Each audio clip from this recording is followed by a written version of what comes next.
A woman walked into my office carrying a paper sack. Not a medical case, a simple grocery bag. She placed it on my desk, looked straight at me, and said, "Dr. Franklin, I stopped taking one of my blood pressure medications 3 weeks ago. Not because I wanted to, because I no longer needed it. I need to make something very clear. I never advise anyone to stop medication without guidance from a physician.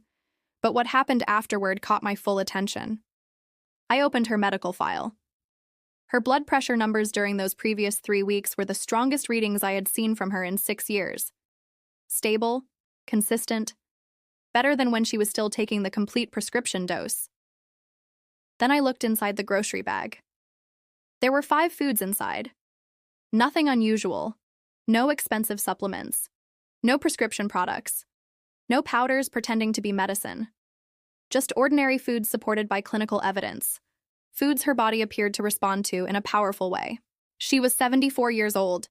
For nearly 2 decades, I have worked in cardiovascular medicine and preventive care. I have examined thousands of medical records and discussed blood pressure management with countless patients. Yet the conversation I had that day completely changed how I speak to people about hypertension. What follows are 5 foods with some of the strongest and most reliable evidence for reducing blood pressure in adults older than 60. These are real foods you can purchase, prepare, and begin eating immediately. The final item surprises almost everyone because of how it works inside the blood vessels. Before discussing the foods themselves, there is an important biological detail to understand. Without this explanation, the foods may appear random.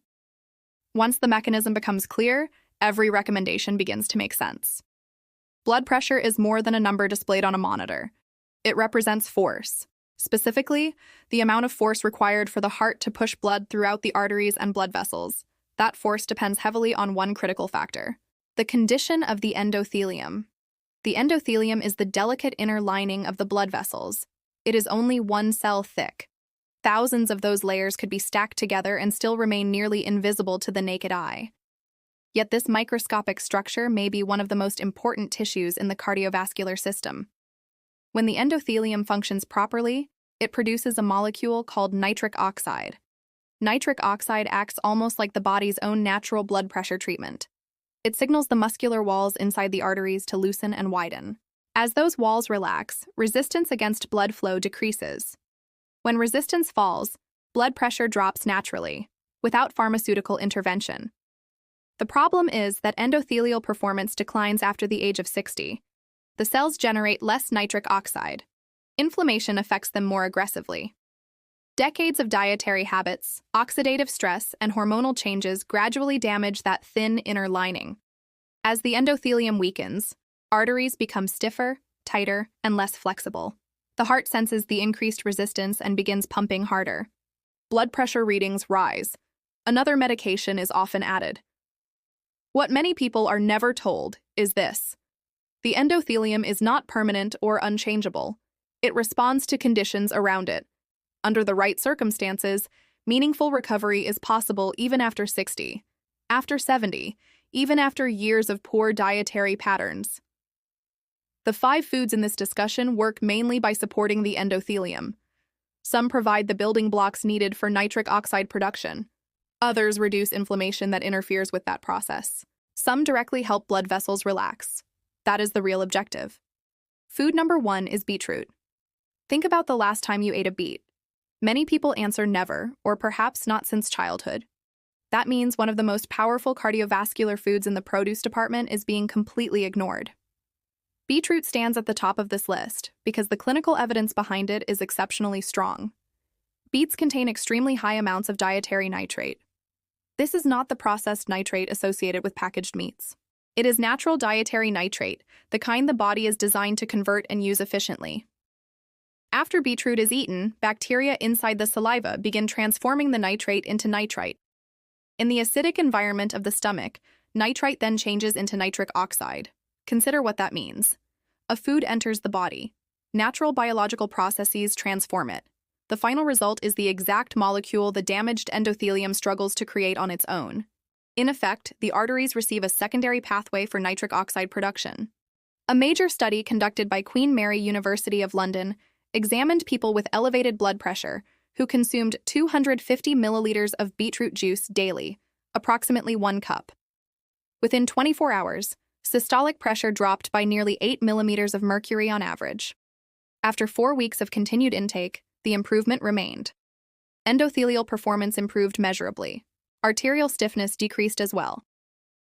An 8-point reduction within a single day from 1 cup of juice is the kind of result that immediately captures the attention of cardiovascular specialists.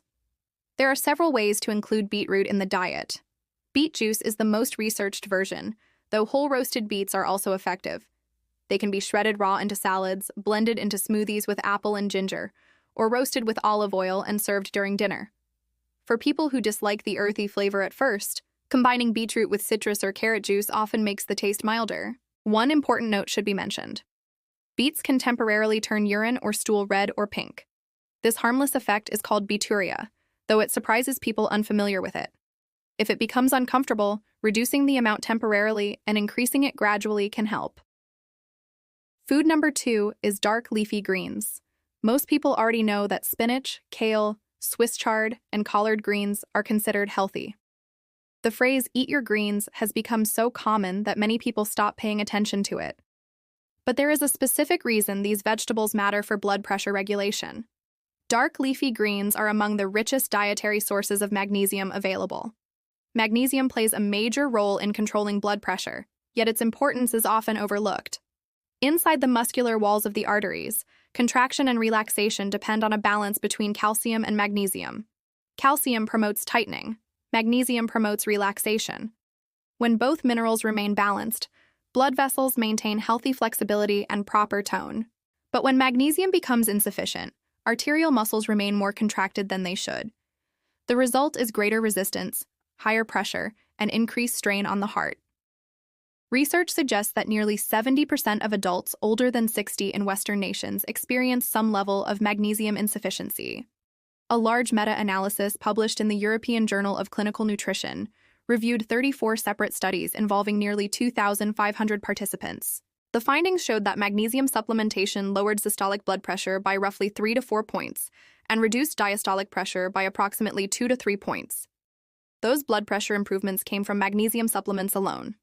When magnesium is obtained directly from whole foods, together with the natural compounds that assist absorption and utilization, the effect appears even more efficient. But there is an important point many people miss. Eating leafy greens once in a while is not enough. Quantity matters. To significantly improve magnesium status, the body requires roughly 2.5 to 3 cups of cooked leafy greens each day. Raw greens contain more volume, but certain minerals become harder to absorb because of a substance called oxalic acid. Light cooking, steaming, or a quick sauté helps break down the oxalic acid and allows magnesium to become more available to the body. One patient of mine, a retired engineer aged 68, believed his nutrition was excellent because he ate a large salad every afternoon for lunch. But the vegetables were always raw, and his magnesium measurements remained consistently low. We changed only one thing. 2 cups of cooked spinach were added to his evening meal. Nothing else. Within 6 weeks, his blood pressure improved noticeably. His sleep quality also became better, something closely connected to magnesium balance. 2 cups of cooked greens each night. That is not a complete lifestyle transformation. It is a simple decision that can begin immediately. Food number 3 is pomegranate. This fruit has been used medicinally across 3 continents for more than 3,000 years. Modern cardiovascular science is now confirming many of those traditional observations in remarkable ways.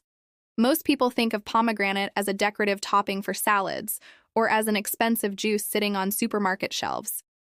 But something very specific happens inside the blood vessels when pomegranate becomes part of a regular diet.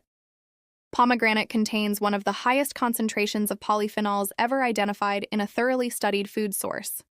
One compound in particular, punicolagon, exists almost entirely within pomegranate. It is highly bioavailable and extremely potent. Researchers have attempted for decades to reproduce it pharmaceutically, yet the whole fruit continues to outperform synthetic versions. Punicolagon functions as a natural ACE inhibitor. ACE refers to angiotensin-converting enzyme, the same target used by a major category of prescription blood pressure medications. Drugs ending in pril, such as lisinopril and ramipril, are designed specifically to block this enzyme. When ACE activity becomes excessive, blood vessels constrict and blood volume rises. Blocking the enzyme reduces tightening in the arteries and lowers pressure levels. Pomegranate performs this naturally. A study published in the journal Atherosclerosis monitored patients with carotid artery stenosis, a narrowing of the neck arteries, who consumed pomegranate juice daily for 1 year. Blood pressure fell significantly. Even more remarkable, plaque thickness inside the carotid arteries declined by more than 30%. Plaque that had accumulated over many years began to shrink. That detail deserves attention.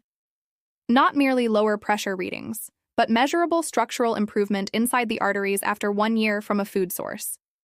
For practical use, fresh pomegranate seeds are highly effective at about half a fruit each day. Pure pomegranate juice without added sugar also works well in amounts of roughly 150 to 200 milliliters daily. The flavor is naturally intense and tart. Mixing the juice with sparkling water makes it easier for many people to enjoy regularly. There is one important caution. Like hibiscus tea, pomegranate has meaningful ACE-inhibiting properties. Anyone already taking ACE inhibitor medication should speak with a physician before adding pomegranate consistently to the diet. The goal is steady, controlled management, not a sudden drop in pressure. Food number 4 is sardines. Many people react immediately when sardines are mentioned, so it helps to explain why this particular fish matters so much. Not salmon, not tuna. Specifically sardines.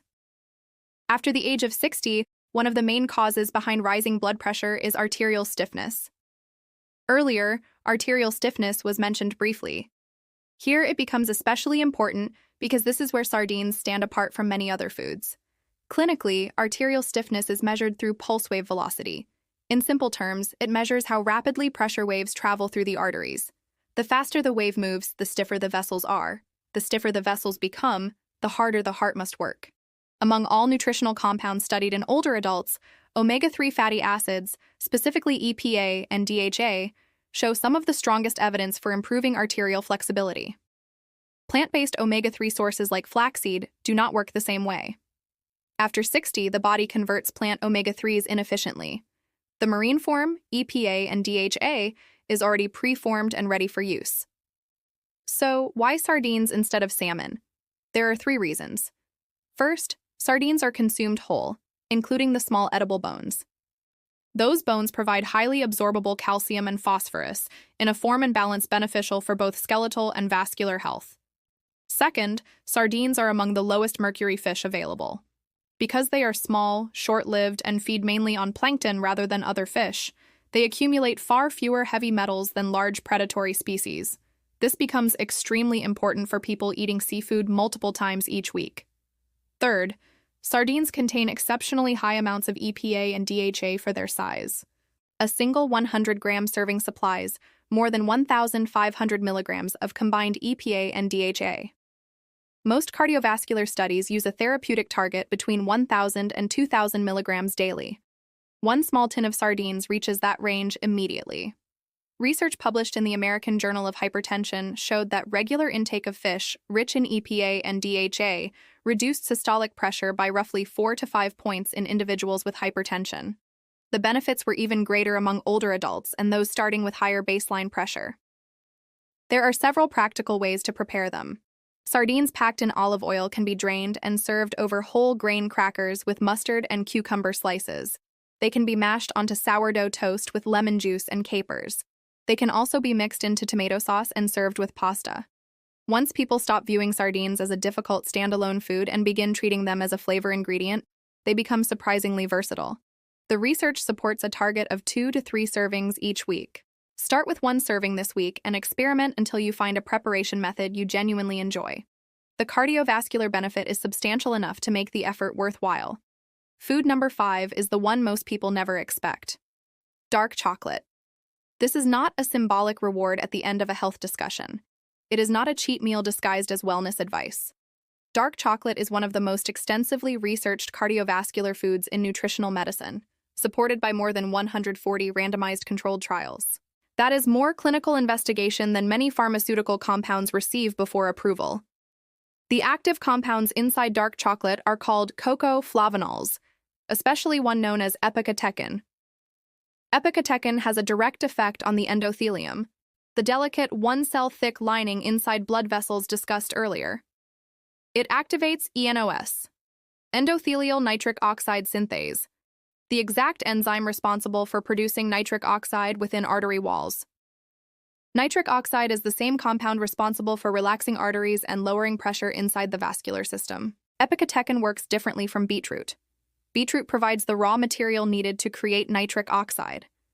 Epicatechin stimulates the production system itself. It helps the endothelium become more effective at generating its own protective compound. In 2012, a meta-analysis published in the British Medical Journal examined 19 randomized controlled trials. Researchers found that cocoa flavanol intake lowered systolic blood pressure by approximately 2 to 3 points and reduced diastolic pressure by roughly 1 to 2 points. At first glance, that may appear small, but across an entire population, a 2-point decrease in systolic pressure is linked to a 10% reduction in stroke mortality. Every point matters when the improvement is maintained consistently. There is one detail people often misunderstand. The chocolate must be dark. A minimum of 70% cocoa is required. 85% or greater is even better. The reason is straightforward.